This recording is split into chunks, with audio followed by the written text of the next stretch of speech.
Welcome to mega 9 box office. నేను కావ్య. నటసింహం బాలయ్య, అఖండ, వీరసింహారెడ్డి, భగవంత్ కేసరి, డాకు మహారాజ్ అంటూ వరుసగా 4 సినిమాలతో సక్సెస్ సాధించి ఫుల్ జోష్ లో ఉన్నాడు. ప్రస్తుతం అఖండ 2 చేస్తున్న విషయం తెలిసిందే. ఊరమాస్ డైరెక్టర్ బోయపాటి శ్రీను తెరకెక్కిస్తున్న అఖండ 2 చాలా ఫాస్ట్ గా షూటింగ్ జరుపుకుంటుంది. ఈ సినిమా తర్వాత చేసేందుకు బాలయ్య 3 దర్శకులకు ఓకే చెప్పారని తెలిసిందే.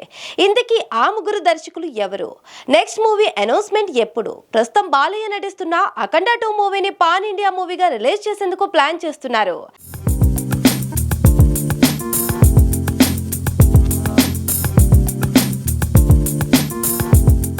ఈ సినిమాకి ఎవరు ఎన్ని అంచనాలతో వచ్చినా అంతకు మించి అనేలా ఉంటుందని టాలీవుడ్ సర్కిల్స్ లో వినిపిస్తుంది. ఈ సినిమా తర్వాత బాలయ్య మలినేని గోపీచంద్ తో సినిమా చేసేందుకు ఓకే చెప్పని సమాచారం. వీరిద్దరూ కలిసి వీరసింహారెడ్డి అనే సినిమా చేయడం, ఆ సినిమా బ్లాక్ బస్టర్ అవడం తెలిసిందే. దీంతో ఈ కాంబో మూవీపై మరింత ఆసక్తి ఏర్పడింది. ఇటీవల జాట్ మూవీతో బాలీవుడ్ లో సక్సెస్ సాధించిన మలినేని ఇప్పుడు బాలయ్య కోసం ఫుల్ స్క్రిప్ట్ రెడీ చేసే పనిలో ఉన్నాడు. ఈ చిత్రాన్ని జూన్ 10న బాలయ్య పుట్టినరోజున ప్రకటిస్తానని టాక్ వినిపిస్తుంది.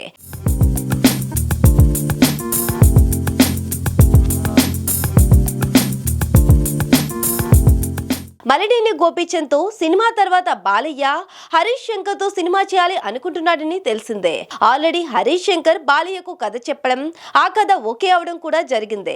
హరీష్ శంకర్ కూడా ఫుల్ స్క్రిప్ట్ రెడీ చేసే పనిలో ఉన్నాడు. తాజాగా బింబిసారా, విశ్వంబర చిత్రాల దర్శకుడు మలడి వశిష్ఠ్ ఓ కథ రెడీ చేసి బాలయ్యకు చెప్తే ఓకే చెప్పారట.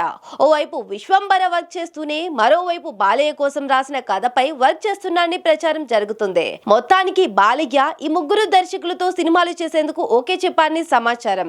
మరి బాలయ్య పుట్టినరోజున ఎన్ని సినిమాలు ప్రకటిస్తారో చూడాలి.